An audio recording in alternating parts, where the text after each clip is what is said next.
BJP నిర్వహిస్తున్న విజయ సంకల్ప యాత్ర రాబోయే రోజుల్లో రాష్ట్ర రాజకీయాల్లో పెను మార్పులు తీసుకొస్తుందని ఆ పార్టీ మాజీ ఎమ్మెల్సీ రామచంద్రరావు పేర్కొన్నారు. రానున్న రోజుల్లో మెట్రో రైల్ వసతి మేడ్చల్ మల్కాజ్గిరి జిల్లా ప్రజలకు అందుబాటులోకి తీసుకురావాలని డిమాండ్ చేశారు. కాంగ్రెస్ పార్టీ అధికారంలోకి రావడానికి 6 గ్యారంటీ పథకాలంటూ తెలంగాణ రాష్ట్ర ప్రజలను మోసం చేశారని ఆరోపించారు.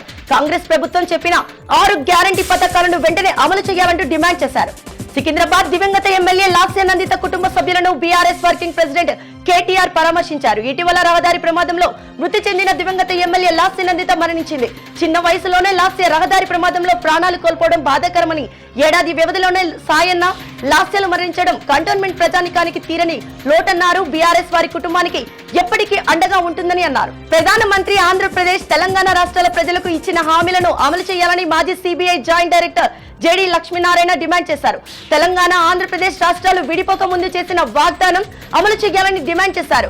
తెలంగాణ రాష్ట్రంలో బయ్యారం ఉక్కు పరిశ్రమ ఏమైందని ప్రశ్నించారు. ఆంధ్రప్రదేశ్ ఉక్కు పరిశ్రమను మూసివేయడానికి కేంద్ర ప్రభుత్వం ప్రయత్నం చేస్తుందని, ఆంధ్రప్రదేశ్ కు ప్రత్యేక ప్యాకేజీని ఇవ్వాలని డిమాండ్ చేశారు. వరంగల్ రైల్వే కోచ్ ఫ్యాక్టరీ ఏమైందని ఆయన ప్రశ్నించారు. ఎన్నికల ముందు ఇచ్చిన వాగ్దానాలకు నేతలు అమలు చేయాలని ఆయన కోరారు. రాజకీయ పార్టీలు రాష్ట్ర అభివృద్ధికి పాటుపడడం లేదని ఆయన విమర్శించారు.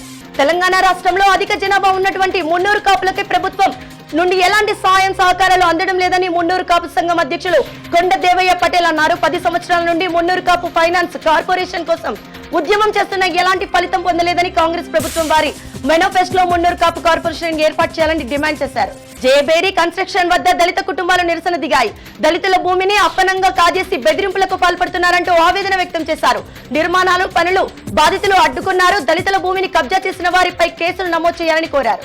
నిబంధనలకు విరుద్ధంగా వినియోగదారులకు ఇవ్వాల్సిన నిండు సిలిండర్ నుంచి ఖాళీ సిలిండర్లకు గ్యాస్ మార్పిడి చేస్తున్న వ్యక్తిని సివిల్ సప్లై అధికారులు అదుపులోకి తీసుకున్నారు.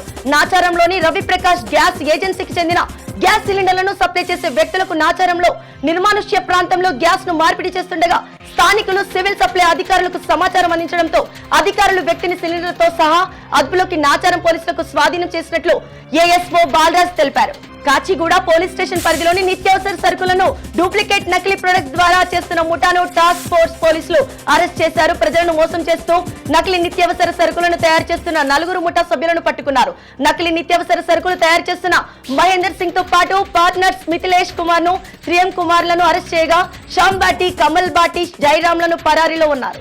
అన్న భార్యతో అక్రమ సంబంధం పెట్టుకోవడమే కాకుండా అన్న కూతురిపై ఆశపడ్డ పుస్తకాల సాయిరామ్ అనే వ్యక్తిని పథకం ప్రకారం బంధువుల సాయంతో అన్న భార్య హత్య చేసిన ఘటన ఉప్పల్ పోలీస్ స్టేషన్ పరిధిలో జరిగింది. సాయి కుమార్ ని ఎలా అయినా వదిలించుకోవాలనే ప్రయత్నంలో హత్యపై పథకం పన్నింది. శారదకి తెలిసిన బంధువు దీపక్ కుమార్ ను స్నేహితుడు బాలకృష్ణతో శారద కూతురు శివాని సాయి కుమార్ ని అంతం చేయడానికి నాగోల్లో పథకం రచించారు.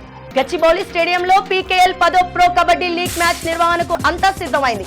పీకేఎల్ 10వ ప్రో కబడ్డీ లీగ్ మ్యాచ్లను 12 వారాల నుండి పోటీలు జరుగుతున్నాయి. అగ్రస్థానంలో నిలిచిన 6 జట్లు సోమవారం నుండి హైదరాబాద్ లోని గచ్చిబౌలిలో జీఎంసీ బాలయోగి స్పోర్ట్స్ కాంప్లెక్స్ లో ప్రో కబడ్డీ లీగ్ 10వ సీజన్లపై ప్లే ఆఫ్స్ లో తలపడేందుకు రెడీ అవుతున్నారు. 3వ స్థానంలో నిలిచిన దబాంగ్ ఢిల్లీ కేసీ ఎలిమినేటర్ 1 పోరులో 6వ స్థానంలో ఉన్న పట్నా ఫైర్స్ తో తలపడుతుంది. ఎలిమినేటర్ 2వ స్థానంలో, 4వ స్థానంలో గుజరాత్ జైంట్స్, 5వ స్థానం సాధించిన హర్యానా స్టీలర్స్ తో అమిత్ దిగనుంది. ఈ 4 జట్లను ఈ నెల 28న జరిగే సెమీఫైనల్స్ లో చోటు చేసుకుంది.